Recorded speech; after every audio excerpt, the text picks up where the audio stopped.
তাবলীগকে কারা ভাগ করছে বা এখন বর্তমানে কারা ভাগ করতেছে, তো এই সম্পর্কে আজকের এই ভিডিওটি। তো অবশ্যই এই ভিডিওটি সকল জায়গায় শেয়ার করে দিবেন, অপরকে দেখার জন্য সুযোগ করে দিবেন।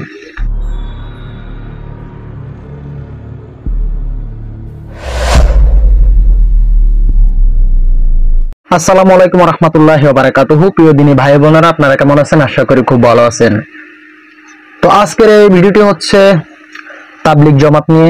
তো আপনারা জানেন তাবলীগের দুইটা অংশ ভাগ আছে বর্তমানে।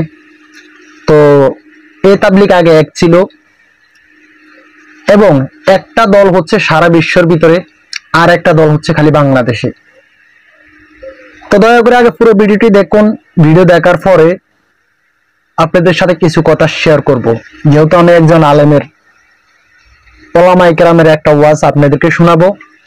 তাবলীগকে কারা ভাগ করছে বা এখন বর্তমানে কারা ভাগ করতেছে, তো এই সম্পর্কে আজকের এই ভিডিওটি। তো অবশ্যই এই ভিডিওটি সকল জায়গায় শেয়ার করে দিবেন, অপরকে দেখার জন্য সুযোগ করে দিবেন। তো এখন এই ভিডিওটি বানানোর পরে আমাকে ইহুদি দালালও রাখতে পারে অনেকে। তো ভাই, আপনারা যত পারেন আমাকে গালি দেন, অসুবিধা নেই, কারণ এগুলোর জন্য আপনার থেকে হাস্যরের ময়দানে দাঁড়াইতে হবে। কারণ আমরা সঠিক ভিডিও তুলে ধরি এবং কি সঠিক কথাগুলো আমরা তুলে ধরি। তো চলুন দর্শক, তাবলীগ কারা ভাগ করতেছে বা কারা তাবলীগের এরকম কি দুর্নাম করতেছে, আজকে আমরা এই ভিডিওতে প্রমাণ করে দিব ইনশাআল্লাহ। তাহলে আমরা ছোট্ট করে আমরা একটা ওয়াজ শুনবো, শোনার পরে আপনাদের সাথে কিছু কথা আলোচনা করব। তাহলে এই হযরতের মুখ থেকে কিছু আমরা কথা শুনি। তো আপনাদেরকে এই ওয়াজটা শোনাচ্ছি, আপনারা লক্ষ্য করুন। হঠাৎ করে মসজিদে একদিন তাবলীগ জামাতের ভাইরা এসেছে।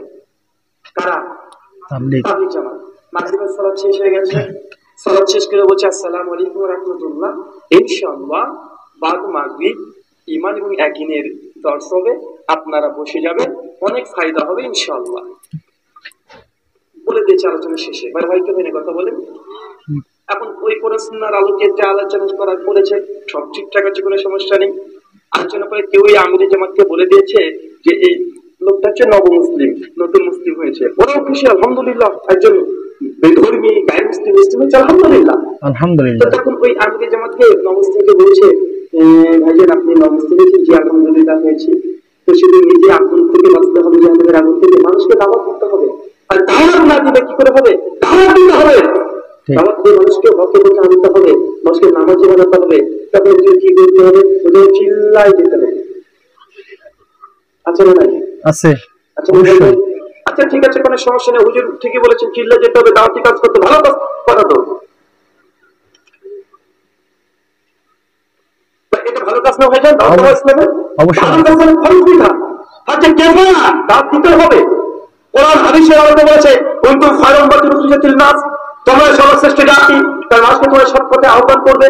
ভালো কোরআনের হাজার হাজার আয়াত আপনি দাওয়াতের পক্ষে পেয়ে যাবেন, হাদিস পেয়ে যাবেন। তাহলে কোরআন হাদিস দিয়ে নবমুসলিমকে বলছে এবং চিল্লায় যেতে হবে। ও খুশি, চলেন চিল্লায় চলে যাচ্ছে 40 দিন। অনেক দোয়া থেকে শিখে এসেছে, নামাজ শিখে এসেছে, দিন ভোটের কথা শিখে এসেছে, সাদা পাঞ্জাবি টাঞ্জাবি পরে জুব্বা পরে তসবিহ নিয়ে এখন গ্রামে ঘুরে বেড়াচ্ছে। পাশের মসজিদের একজন ইমাম দেখে বলছে, বাবা শুনলাম তুমি নাকি নবমুসলিম হয়েছে? জি শেখ আলহামদুলিল্লাহ নবমুসলিম হয়েছি। ও শুনলাম তুমি তাবলীগে গিয়েছিলে? জি তাবলীগে গিয়েছিলাম, এক ছেলে দিয়ে এসেছি বাড়ি। বলছে মাশাআল্লাহ অনেক ভালো কাজ করেছো, অবশ্যই যাওয়া উচিত। তো কোন চিল্লাই গিয়েছিলে? কোন দলে? সাতপন্থী না জুমায়াত পন্থী? ভাই আচ্ছা না কথা বলেন। আছে আছে সাতপন্থী না জুমায়াত পন্থী? বলছে কি পন্থী আমি তো জানিনি। তো কোন মসজিদে গেছিলেন? কোন মসজিদে? ওই যে মসজিদ আছে না, ওই মসজিদের মুসল্লি ওইখানে এসেছে। বলছে ওটা তো সাতপন্থী। আরে না তাবলীগ নয়, ওরা জামাত নয়, ওরা জাহান্নামের পথ, বিপদ লে খেলা। আরে ভাই এখন মুসলমানই হতে পারলাম না, আর তাবলীগ করেছেন 40 দিন, তারপরে বলছে জাহান্নামের পথ। ভাই আছে না সমাজে? আছে আছে। জাতি লাগে তার বাংলাদেশের প্রমাণ। এত কিছু ঘটে যাওয়ার পরে আজকে ঘটছে এগুলো, ভাই ঘটছে কি ঘটছে না? 4 দিন আগে তো একটা বড় জবাব রাস্তা অবরোধ করে ছেড়ে দিয়েছে, বলেছে না ভাইজান? কে? মুসলমানের বিরুদ্ধে। হিন্দুর বিরোধিতা করতে আসেনি। হিন্দুরা বলেছে নাকি এই মসজিদে তাবলীগ করা যাবে না? বলেছে আপনাদের? কথা বলেন। বলেছে না, মুসলমানদের কি করলাম রে ভাই? জাহান্নামে 40 দিন কাটিয়ে আসলাম। হ্যাঁ 40 দিন জাহান্নামের কাছে চলে আসলাম। কি করতে হচ্ছে? আমাদের জুমার পন্থী, এটা হচ্ছে আলেম ওলামাদের পন্থী। অনেক বড় বড় আলেম আছে, তার জুবারপন্থীর ফজিলত বলেছে। নতুন মুসলিম হচ্ছে, ও তো অত সেটা বুঝে না বলে ঠিকই আছে, তাহলে জুবারপন্থীর কাছ থেকে চলছে। কিছুদিন পর বাংলাদেশে হাততালি পীর অনেকগুলি আছে, নাম বললাম না। তো দর্শক, এই হজরতের বয়ানটা শুনলেন, তো এরকমই ঘটনাগুলো এরকমই চলতেছে। বর্তমানে 2টা তাবলিগ হয়েছে, 2টার ভিতরে একটা তাবলিগ জামাত খুবই মেহনত করতেছে, তারা গীবত শেখায়ত কিছু করতেছে না। আরেকটা তাবলিগ জামাত মেহনত করতেছে টুটাফাটা, কিন্তু গীবত শেখায়তের দিকে একবার এক্সপার্ট।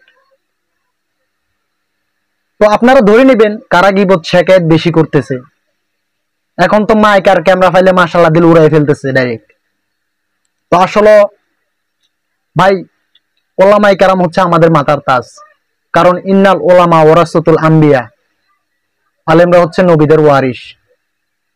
তো আমি আলেমদের থেকে একটা প্রশ্ন করব, আল্লাহ রাসূল সাল্লাল্লাহু আলাইহি সাল্লামের ওয়ারিস হচ্ছেন আপনারা। তো আল্লাহ রাসূল সাল্লাল্লাহু আলাইহি সাল্লাম কি কাজ করছে? দ্বীনের কাজ করছে। আপনারা যে দ্বীনের কাজ করতেছেন, এই কাজ আর ওই কাজ অনেক আকাশ পাতাল ব্যবধান। আল্লাহ রাসূল সাল্লাল্লাহু আলাইহি সাল্লামের আখলাক দেখে বিধর্মীরা এরকম ইসলাম ধর্ম গ্রহণ করছে, আর আমাদের আখলাক দেখিয়া মুসলমান ইসলাম থেকে সরে যাইতেছে। এগুলোর জন্য দায়ী কারা? একটা মানুষে নামাজ পড়তেছে না, এরকম আল্লাহর ঘরের দিকে আসতেছে না। তো এরকম কিছু মানুষ মেহনত করিয়া তাকে আল্লাহর ঘরে জুড়াই দিতেছে, তারপর আপনারা আবার এগুলা নিয়ে বিভ্রান্ত সৃষ্টি করতেছেন, বলতেছেন তুমি কোন পন্থী। কিরে ভাই, মানুষের এই দ্বীনের পথে না নিয়ে আপনারা এরকম মানুষের ভিতরে ফাটল সৃষ্টি কেন করতেছেন? আপনারা দিল্লি নিজামুদ্দিন মার্কাজের মাওলানা সাদ সাহেবকে যদি না মানেন, কোনো যায় আসে না, কারণ ওনাকে সারা বিশ্বের ভিতরে মানে। উনি যদি এরকম যদি ভুলের ভিতরে থাকতো, সারা বিশ্ব থেকে ওনাকে বয়কট করে দিত। আপনারা যারা লাফালাফি করতেছেন, আপনাদের এরকম ফ্যাটের জন্য লাফালাফি করতেছেন, আর কিছু না। না হলে একজন মানুষ যত বড় ভুল করুক না কেন, তাকে ক্ষমা করে দেওয়া উচিত।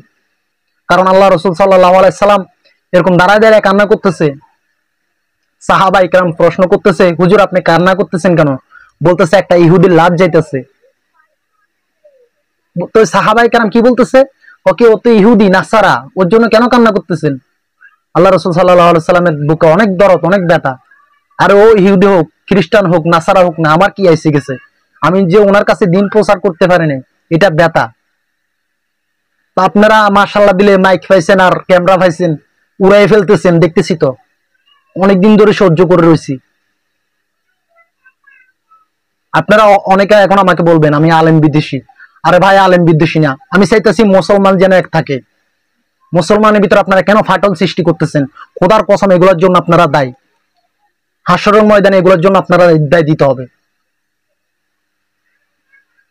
আপনাদের ভিতরে যদি কোনো ভেজাল থাকে, আপনারা সরাসরি গিয়ে এরকম কি মুখামুখি হয়ে তাদের সাথে ঠিক হয়ে যান। আপনারা উম্মতের ভিতর ফাটল করে মানুষের একটা ভাগ ভাগ করে ফেলতেছেন। আজকে এত ফেতনা হওয়ার কারণ হচ্ছে আমাদের বাংলাদেশের এত নাম বললে এখন গীবত হয়ে যাবে। তাই আমি বলবো সবাই এক আর নেক হয়ে যান। পাবলিক আগে একটা ছিল, এখন একটা হয়ে যান।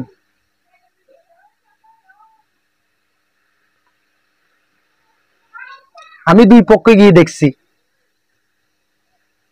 হযরত মাওলানা সাদ সাহেব দামাত বারকাতুহুম, ওনার অনুসারীরা কোনো গীবত শেখায়ত করেন না।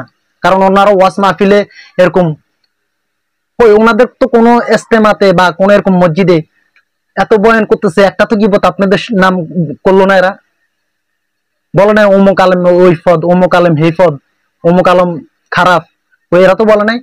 এদের থেকে আমি একটা জিনিস শিখছি, বলতেছে ওলামায়ে কেরামকে সম্মান করো, ওলামায়ে কেরাম হচ্ছে তোমাদের মাথার তাজ। আর আপনারা এদেরকে দালাল ডাইকা ভরাই ফেলতেছেন, আফসোস লাগতেছে আপনাদের জন্য। আপনারা হাসরের ময়দানে কি জবাব দিবেন? আপনারা এত এলেম আছে আপনাদের ভিতরে, অথচ একরাম নাই। বলতেছে এলেম যাদের আছে, একরাম না থাকলে এই এলেমের কোনো দাম নাই। আপনি হাজারো বয়ান করতে পারবেন, তো প্রিয় দিনী ভাই বোনেরা, আপনাদের কাছে একটা অনুরোধ হাত জোর করে বলতেছি, আপনারা সবাই এক আর এক হয়ে যান। ওনার যদি দিল্লি নিজামুদ্দিন মার্কাজের আমির সাহেবের যদি কোনো ভুল হয়ে থাকে, তার কাছে সরাসরি গিয়ে দেখেন কি অবস্থা। উনি যদি ভুল বলে,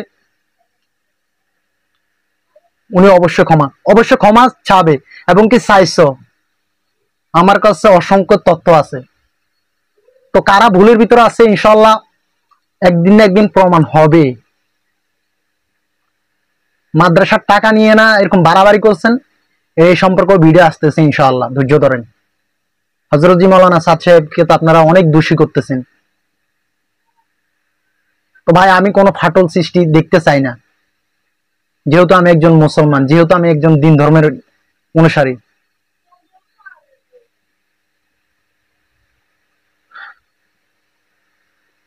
দেখতেছি খালি গিবত গিবত গিবত গিবত। এত গিবত কেন রে ভাই আমাদের বাংলাদেশে?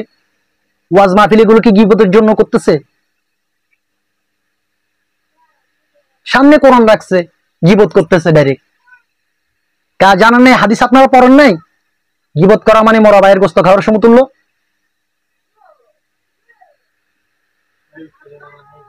আল্লাহ রাসূল সাল্লাল্লাহু আলাইহি সাল্লাম এরকম মানুষরে দিনের পথে আনছে, দিনের ফিকির করছে। আপনারা তো যা করতেছেন এর বিপরীত দেখতেছি। আগের ওয়াজ মাহফিল ছিল একরকম, এখন তো মেহেদি অনুষ্ঠানের মতো হয়ে গেছে ওয়াজ মাহফিল গুলো। তো অবশ্যই এই ভিডিওটি সকল জায়গায় শেয়ার করে দিবেন। আর নেক্সট ভিডিও দেখার জন্য আমাদের ইউটিউব চ্যানেলটিকে সাবস্ক্রাইব করবেন, ফেসবুক পেজটিকে ফলো করে আমার পাশে থাকুন। আসসালামু আলাইকুম ওয়া রাহমাতুল্লাহি ওয়া বারাকাতুহু। দেখা হবে অন্য কোনো ভিডিওতে। কুল্লু নাফসিন যায়কাতুল মউত, প্রত্যেক প্রাণীকে মৃত্যুর স্বাদ গ্রহণ করতে হবে।